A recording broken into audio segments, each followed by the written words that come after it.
Well, hey there, you're on the internet, I have some free time, and welcome to the Triple N Network, where all you newbie nib nerds can find all the news you'll need. Let's look at an ink today, shall we? Now, today's ink I have in bottle form. It's by Noodler's Purple Heart. I believe it's a Goulet exclusive. If I'm wrong, please do correct me in the comments down below. As you can tell by the eel down at the bottom, it is a lubricated ink. Now, on the bottle, it talks about the history, which is the badge of military merit, which is this.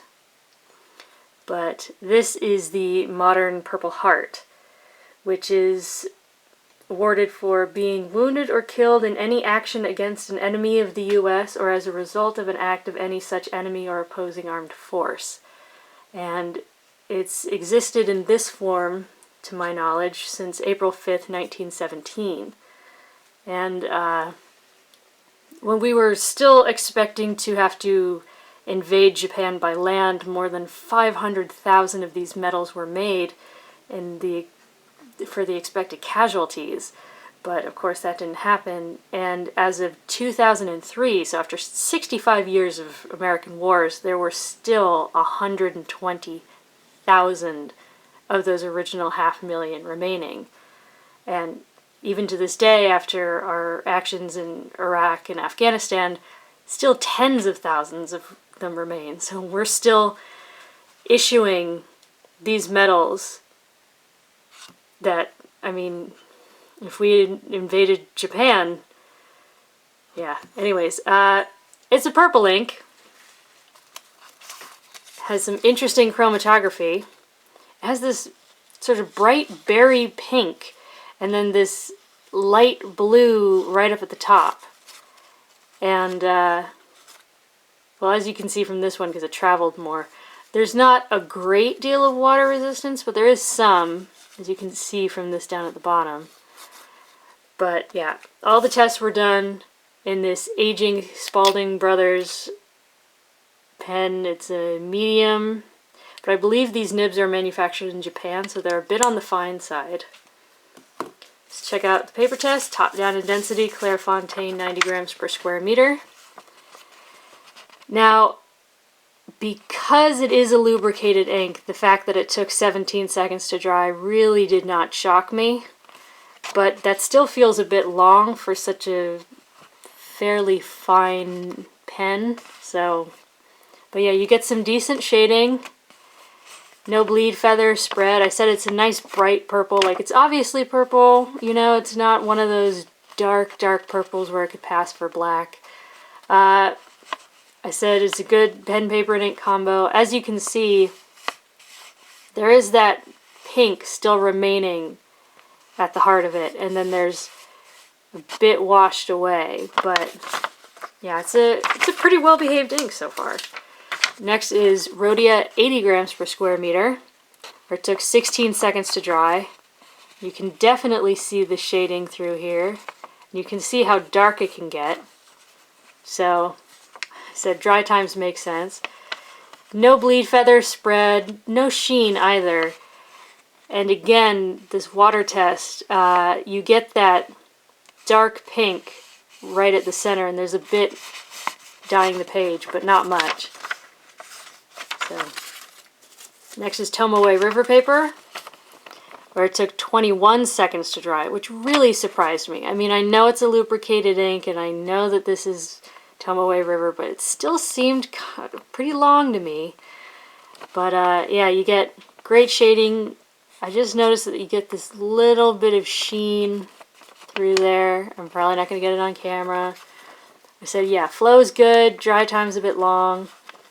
You do get nice shading. There's no bleed feather spread. I said I really like the way it looks on this cream paper, which I do.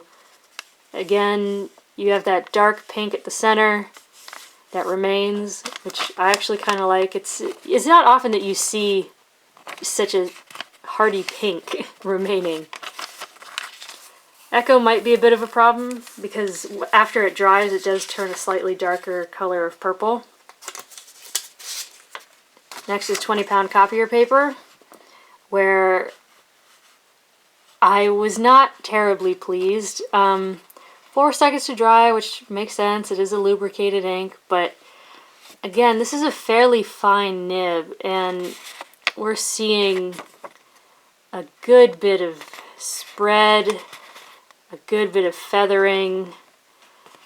Yeah, it's not great. Here I thought this was kind of interesting, the water test. You can see some of that blue. I'll try and hold it really still. Just touches of it. But yeah, still look at that. It's very clear. It's very dark. Didn't explode. Nice water test. But yeah, it did come through in spots. So Mead Notebook Paper, where it took 3 seconds to dry. Again, lubed ink. And again, we're getting spread. We're definitely getting feathering. Of course, we're getting bleed because it's Mead paper. But yeah, for such a fine-ish nib, I wouldn't have expected results quite this bad. But yeah, again, what's at the center of that is very dark and very clear. It did explode a little. You do start to see a bit of that blue, though. Yeah. And lastly is Moleskin Paper, which is awful.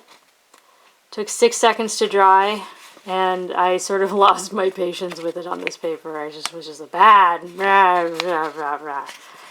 But yeah, it's come on. It feathers, it's spread. You don't really get shading, and where you do, that's where you get the feathering and the exploding. Speaking of exploding, that really did. That's not as good as the water test we saw in the other cheap papers. I'm kind of disappointed in that, but as demonstrated by the sad face.